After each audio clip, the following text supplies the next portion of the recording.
Right. ఇక వెలుగు paper చూస్తే లోన్లపై వడ్డీలు మరింత తగ్గుతాయంట. కీలక రెపో రేటును 50 బేసిస్ పాయింట్లు తగ్గించిన ఆర్బీఐ. ఈ ఏడాదిలో ఇప్పటి వరకు 1% కోత. హోము వెహికల్ లోన్లపై తగ్గనున్న ఈఎంఐల భారం.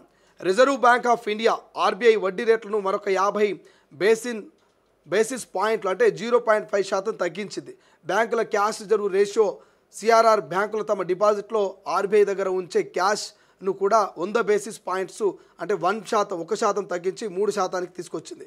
దీంతో బ్యాంకింగ్ వ్యవస్థలో లిక్విడిటీ మరొక 2.5 అంటే 2.5 లక్షల కోట్లు పెరుగుతుంది. ఈ చర్యల వల్ల రెపో రేటుకు లింక్ అయి ఉన్నటువంటి హోమ్ లోన్స్, ఆటో లోన్స్, ఇతర లోన్లు ఈఎంఐలు తగ్గే అవకాశం ఉంది.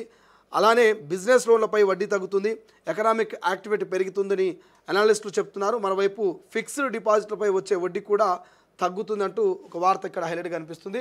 సో హోమ్ లోన్స్ అయితే క్లియర్గా చాలా వరకు భారత్లో ఎక్కువగా సామాన్యులు తీసుకున్నటువంటి లోన్ ఏదంటే హోమ్ లోనే.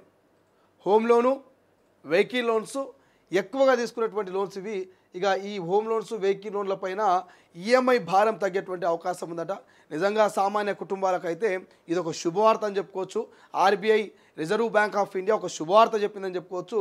సో ఇక్కడ 0.5% ఏదైతే రెపో రేటును 50 బేసిస్ పాయింట్లు తగ్గించిన ఆర్బీఐ, ఇక 50 బేసిస్లు తగ్గించినందుకు గాను మరి సామాన్య కుటుంబాలకు మరి ఈ యొక్క ఈఎంఐలు తక్కువగా వచ్చే అవకాశం ఉంది. హోమ్ లోను అదేవిధంగా వెహికల్ లోన్ల విషయంలో మరి కొంత భారం తగ్గుతున్నట్టుగా తెలుస్తుంది. దానికి సంబంధించినటువంటి వార్త కనిపిస్తుంది. ఇక అనలిస్టులు చెప్తా ఉన్నారట, ఎక్స్పర్ట్స్ చెప్తా ఉన్నారట, ఇది నిజంగా సామాన్యులకు ఒక శుభవార్తనే. హోము, వెహికల్ లోన్లపై తగ్గనున్న ఈఎంఐల భారం అని చెప్తున్నారు కాబట్టి సో దీని గురించి కూడా మనం డిస్కషన్ చేసుకోవాలి. సో 100 బేసిస్ పాయింట్స్ 1% తగ్గించినట్టు వార్త అయితే కనిపిస్తూ ఉంది. ఇక రేవంత్ రెడ్డి వ్యాఖ్యలు, ఒక్క నోటీస్కే ఆగ